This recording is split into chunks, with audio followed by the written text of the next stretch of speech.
happens is they'll call the store and say, hey, my guinea pig is sick. I just got the guinea pig from you guys 2 days ago and it's not feeling good. And then they say, oh, that's okay. You can exchange it. Come on over.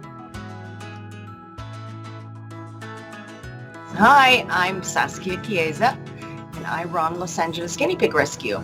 We rescue guinea pigs from all different places and situations. We cover all the LA City shelters. We offer free health checks for the public where they can come, and we do nail clips, which has to be done like every 8 weeks.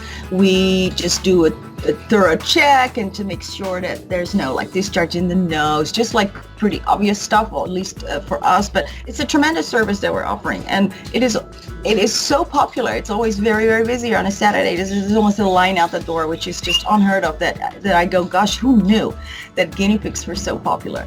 But it's true. People make that effort. They love their guinea pigs. It's amazing. It really is. And then we do matchmaking services, which means if you have a guinea pig and you want a friend, you can come over and then we will find a match. We'll just have play dates, as we call it. So we'll find a match.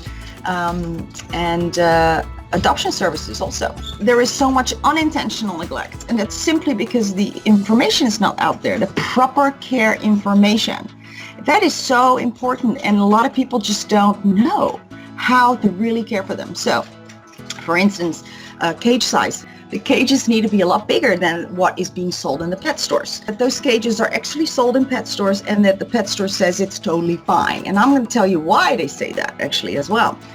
If they really were to tell their public what is really required to care for these animals properly, then people wouldn't want them anymore, you see. And if that happens, then they are going to be out of a big stream of revenue.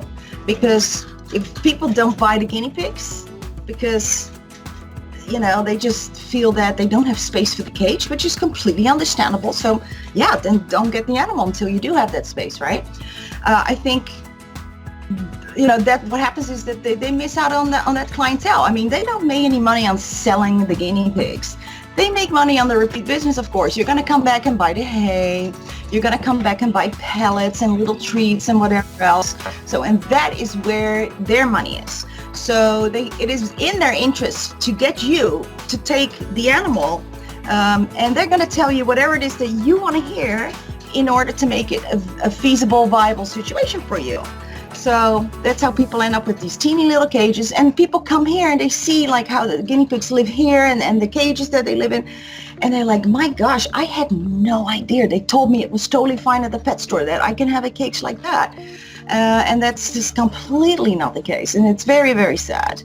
And see it again and again and again. And, it's time really for the pet stores to either, start giving proper information. But best of all is to just to stop selling these live animals. And that brings me to, where do they come from? That's the other thing. There is, where do all these animals come from? All these guinea pigs that are sold through all these chain name pet stores across the United States. Because you can walk into a pet store, a PetSmart, and they are going to have live animals. There's always hamsters, mice, rats, guinea pigs. Now, bunnies, no bunnies, and that's interesting, and that's because the bunny people, as I like to call them affectionately, bunnies are very well represented, and guinea pigs not so much, unfortunately. There's just only a few of us really advocating for the guinea pigs, but the bunnies have just a bigger a group that is working and advocating for them. So here in California, bunnies are not allowed to be sold in the pet stores anymore because they fought for that, and they said, listen, let's not do that anymore. Let's not, because it's just, the shelters are full of bunnies, and this is true. They are completely full of bunnies. They can't keep up with the rescuing of the bunnies. I think it's a beautiful thing. Obviously, it's a wonderful thing, but I wish that we could have snuck guinea pigs in there as well. So let's not, let's forbid the sale of rabbits and guinea pigs, but, we're going to get there.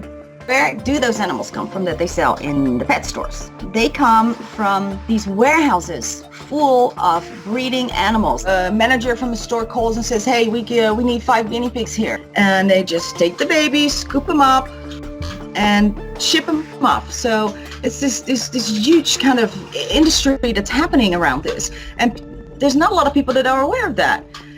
It's like a puppy mill. Everyone is kind of now familiarize themselves with what is a puppy mill and why it's bad. And it's no different for the guinea pigs. It absolutely isn't. It's exactly the same situation.